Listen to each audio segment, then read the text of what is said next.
Muna siya ang barko nga foremost trader sa Amigo Shipping, no. Nakadak na siya diri sa may Amadi MGT Terminal, no, sa may Lagong Longport, no. So diri ang kauban niya diri is si trader kani siya MB foremost trader ng Amigo Shipping. No, so muna yung pair diri sa ulan karon, no. Muna yung pair diri. So nakadak siya diri muna niyang forma. So naa siya sa likod na muna ginagamit lang clamshell, no, na sinibugin, ano, marag T-Rex.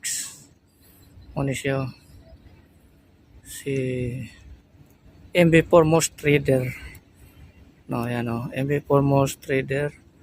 Shout out sa mga crew ani barkuha, no. Muna duha ka bukrin. So habog na kay siya, wala na siya sulod, no. Almost empty na siya, no, almost empty na siya. So mana yung design niya, ayan, foremost trader ng owned by Amigo Shipping, no, ng La Pilipina, no, sa Iloilo base, no. Iloilo base to, register sa Iloilo. So mana yung foremost trader.